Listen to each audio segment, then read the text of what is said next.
We have something special in each of the verticals in which we operate, and we're very proud and thankful to partner with each and every one of you. I think for us, this is about relationship, it's about family, and it's about the it factor. And I don't say this lightly. I think in each of the verticals in which we operate, you can only get it with us.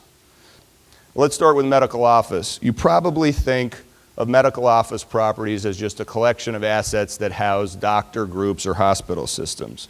What really is driving our traction in this space, beyond demographics and a changing healthcare delivery model, is our strategic partnerships with MB Real Estate, with hospital systems, with doctor groups, and with many others, all of whom are focused on making a real difference. We built a very successful track record in student housing, leasing to Gen X and Gen Y students, with baby boomer parents footing the bill. We continue to be very active in this sector, as we're still one of the largest owners in the country with almost 19,000 beds. Kids today want to live in a great place that is cool, fun, and has the it factor. And one investor, I think aptly put it, he said, really, your properties are Four Seasons residences cleverly disguised as student housing properties. Do well and do good at the same time. That really is who we are. We combine entrepreneurial talent and zeal with capital to deliver a go-to platform that is family for everybody involved. John Bauder is to my immediate left. He's one of three principals of Capstone Collegiate Communities. Together we've done 15 developments comprising more than $600 million of investment. At this point in time, we've sold 9 of those 15, generating more than $700 million in proceeds, and those sales have produced an average ROI of 2 times and an average IRR of 40%, which is why John's on this panel. You're welcome. Thank you. To his left is Peter Westmeyer, who's the CEO and managing principal of MB Real Estate's Medical Office Group. MB is privately held, has been in business since 1982. MB has more than 300 employees and manages more than 23 million square feet nationally in approximately 25 states. Since May 2013, when we did our first transaction with Peter, we've closed, and I said it should be like that debt table in Times Square that keeps changing, because I was looking out front and it's, I think it had the square footage at 1.9 million and the number of properties at 24. But this week we've closed a couple, so we've closed more than 2 million square feet. That's comprised more than $500 million of total investment, 36 properties. And here's the exciting part for KREP 4. We have 10 additional transactions under agreement that comprise 70 properties and over 4 million square feet. And over $1 billion of investment. So it's been an incredible partnership to this point, and we expect that to continue. By the way, I think we're closing a deal in a few hours as well. So just all your numbers are wrong now. He's taking over. To my right is Richard Hutchinson. Richard is the president of Discovery Senior Living. As Al mentioned, Discovery is our partner on everything that we've invested in the senior housing sector to date, and we've invested quite a bit. Our portfolio is up to 21 assets, and this includes existing assets that we own as well as investments that are under contract. But we're up to 21 assets. That totals about 5,000 units and about $1.1 billion of total transaction costs. And so on a per unit basis, or on a total unit basis, that would rank us somewhere between 25 and 30th largest in the industry. Peter, you've had a lot of partners. In your words, what differentiates our partnership from others that you've had? We have had a number of different equity partners, and we've kind of run the gamut of varieties. We've had large private equity, small private equity, state pension funds, sovereign wealth fund, family office type investors. And really the way we used to do it is we would source a deal, put together a package, effectively negotiate all the terms, take it to our partner and say yes or no. You fast forward to today, and we have you guys involved from the front end through due diligence, through negotiation of the contract. We get your legal, asset management, investment, construction teams all incorporated into our process. So it's a totally different Al, not to cut you off, Peter, but I wanted to add something to that, because I know Peter was talking about the experience with the Kane folks on the underwriting and the negotiating and all that other stuff. It actually started for us a little bit earlier than that too, because we had a transaction, if you recall, the conservatory transaction, that Discovery and many other players in the industry, it's a portfolio of over 1,000 units. We coveted it quite a bit and was never able to get that across the finish line. Well, Max, who's been in this industry even before coming to Kane, had a relationship with the folks at Conservatory, and he was able to get that deal on the table for us and again, get it done. Well, relative to, I know closings are very important, as we all know. We want to have a profitable end result. But when Kane was selling the first portfolio, Al and I had a handshake relationship that we were going to add a phase to one of our properties that was in the portfolio. The purchaser of that portfolio decided in the 11th hour, right before we were getting ready to close that third phase, that they didn't want to do the third phase. So I looked at Al and I said, what do we do? We're ready to go, we're ready to close. And he said, John, we're going to honor our commitment to you. And they did honor that commitment. So the partnership is critical when it's a two-way street, when it's not everything you wanted or thought it was going to be.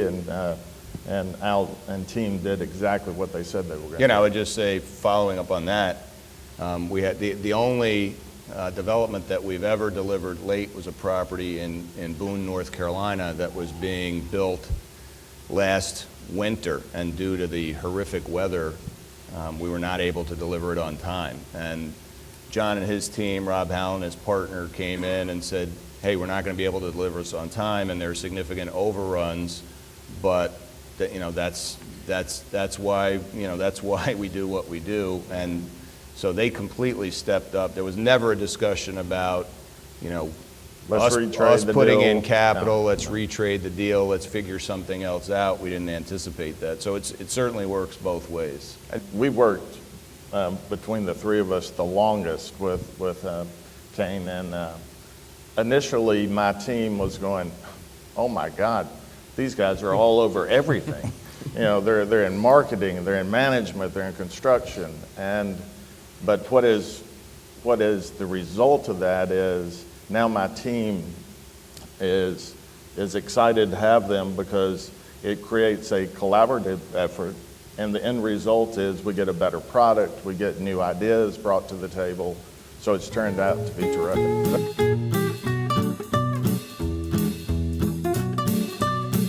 Joined today by David Selznick, who's our Chief Investment Officer, and we're here to talk today about the other segment of the deal that is just as critical to success, namely the financing side. So if you've got good, great equity partners and financing partners, you've got a winning combination.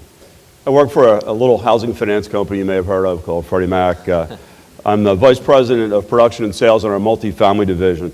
I oversee the Southeast region, which extends from Maryland down to Florida and then more or less east of the Mississippi. I also oversee our student housing initiative, and last year was involved with our senior housing initiative, so I was working with Kane Anderson on multiple fronts. A quick overview of where Freddie Mac finished 2014. First, we financed $28.3 billion of multifamily housing. In the Southeast region that I oversee, we did $7 billion. Senior housing, we financed $1.2 billion. It was our best year in senior housing finance since 2007. And in student housing, we financed $1.3 billion. I'm proud to say that Freddie Mac, we are the largest student housing financier, and our portfolio of student housing loans is pristine. I believe we have one or two defaults on about a $7 to $8 billion student housing portfolio, so it's very good. Also very proud to say that Kane Anderson was our largest borrower last year at over $800 million. So think about that. Kane Anderson is also part of a select group of ours, which you'd expect, which we call select sponsors. These select sponsors are high quality, high volume borrowers of ours. They were one of the first of about 10 select sponsors that we picked a couple years ago, probably 2011. They're also the only student housing borrower in our select borrower group. We reserve this group for, as I said, our best borrowers. They receive better pricing, anywhere from 10 to 20 basis points. They receive better credit terms. Given our track record with them, their financial strength, we're able to basically bend credit terms a little bit from more or less your standard one-off deal. Hello, everyone. My name's Todd Goulet. I'm with KeyBank. I've been with the bank about 15 years, and I manage multifamily loan production. Just a quick overview on KeyBank. We're a regional bank headquartered in Cleveland, Ohio. Our retail banking network, which many of you may be more familiar with, stretches across the northern part of the country. I guess they call it the contrarian model. Everyone wants to be in the Sun Belt. Someone at KeyBank decided we would be in the Snow Belt. Or the Rust Belt. Yes. Yeah. However, our corporate bank, which really is the largest revenue generator for the bank, is a national platform with offices in 23 cities around the country. And the real estate capital group is the largest segment of our corporate bank. Last year, we closed about $28 billion in commercial real estate loans, which makes us one of the largest real estate lenders in the country. And the model that we built our real estate platform around is really based on the relationship with our clients. We want to be as meaningful as possible with our clients. We want our interests to be aligned, and we want to be transacting business in as many areas and as frequently as possible with our best clients. And that works better for the client because we're able, as Rich said, to get better terms, to get the attention of the most senior people within the bank, to make sure that we're structuring deals that work best for you.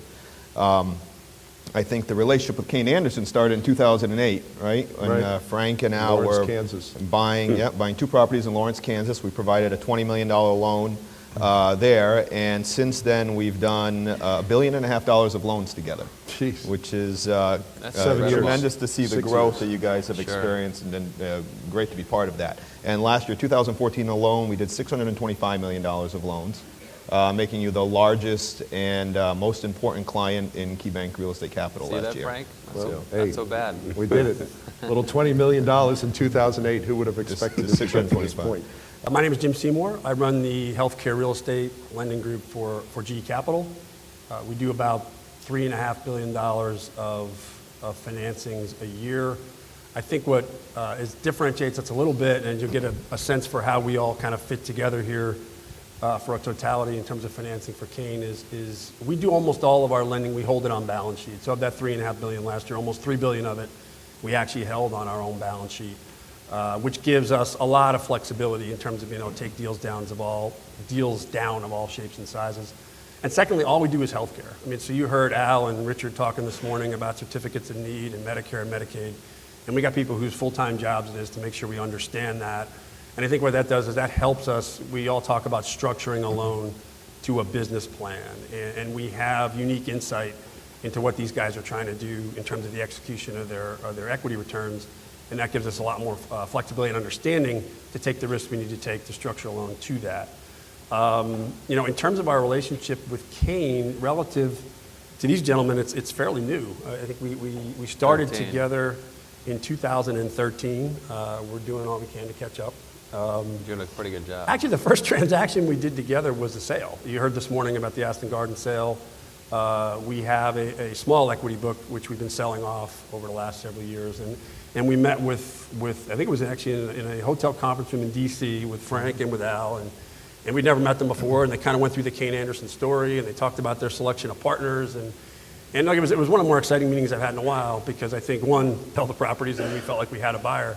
But also we were thinking, given the scope of what they wanted to do in terms of medical office and in seniors housing, and what we do from a debt perspective, that it lined up beautifully. And I think really over the last couple of years, we've executed on that. We've closed about 19 loans. It's 19 loans. In 2 years, and knock wood, hopefully by the end of the first quarter, there'll be a few more. And over $500 million. Over $500 million.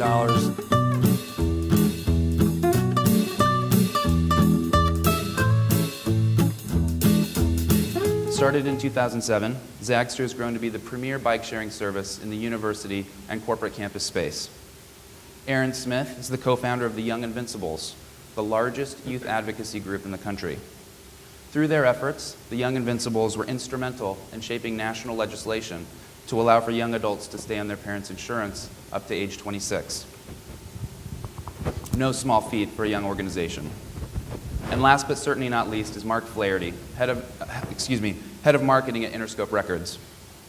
Interscope is the premier record label in the country, and Mark and his team at Interscope work with some musicians you may have heard of, including U2, Lady Gaga, and Madonna. There's a lot of competition these days fighting for the attention of our consumer. So one of our goals in business strategies is to find unique ways to cut through this noise and attract people to our properties and websites where they will sign leases.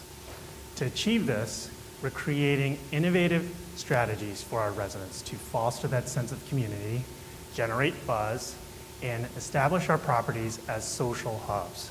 So we're focusing our efforts on creating educational, social, and lifestyle experiences as a way to grab the attention of our consumer and differentiate ourselves from the rest of the competition. We're in the early stages of our relationship with each of these groups, and I wanted to ask you guys from your perspective, at this point, when you think about a Kane partnership at the 5-year timeline or the 10-year timeline, how are you guys thinking about it? How do you think it will grow? And we'd love to start with you. Sure, I think we're seeing now on some of our properties is that there's value for Kane to launch a bike sharing program at that campus, at that property. But what we're starting to see is that by having a bike sharing program on that campus, now the university wants to get involved. And we're starting to see this at properties like the Fuse, where Purdue University really wants to bring a bike sharing program to campus. And so what's really unique about this relationship is that there's value to just launch it at an individual asset, but now we can expand that bike sharing program throughout the entire campus, and Kane Anderson gets credit for helping start that program. And so, longer down the road, we envision becoming the Zipcar of the bike sharing industry, where we'd be at a majority of campuses around the country, and that bike sharing would be an important part of that transportation mix. Fantastic. And that's one of the things that we're seeing is if Purdue University decides to adopt Zagster, our property, the Fuse, is going to be a de facto campus site, and kids are going to be used to going and checking out these bikes, and it's going to be a wonderful extension that's going to help reinforce our property. Yeah, so we're incredibly excited about the partnership. I think it starts with this Millennial Money project, but I think the potential is really huge, and for us, like we've said, it's about creating a center point of sort of campus life and intellectual conversation around some of the economic issues that we're talking about. I could imagine going beyond what we're doing now to having even, financial planning services or financial education services, like one-on-one with students. I think that would provide huge value, and obviously, I think a lot of schools are actually not doing nearly enough to prepare students, for example, for how they're going to pay off their student loans when they get out. So I think there's tons of potential, but again, it's about sort of creating that center of campus life, a place that students really want to be. Okay, great. Right, so what we're trying to do is, pull people to our properties, and, with concerts, we're seeing a lot of success with that. At the property in Eugene, at the actual property, we had an up-and-coming DJ. I think about 500 kids came out, so I think everybody was happy with the turnout. What we really want to do here is create a mechanism for kids to come from outside the properties, non-residents, to come in, be exposed, and to walk away and talk about, wow, that place is cool. You can play the amenity game, but that's something very special and you get word of mouth from that. It's also about, and we've had some separate discussions together about the synergies between our companies and the things that we could do together. We've always been, as an industry, part of the community rallies around us. So we want to try and work with the other partners as well. And I've said to both of you candidly, I think that for Kane, separate from what you're doing with us, there's a business within a business here. There isn't a brand out there, and if you curate it properly and you're smart about it, that wouldn't want access in this way, in where they live, in the ways that they live.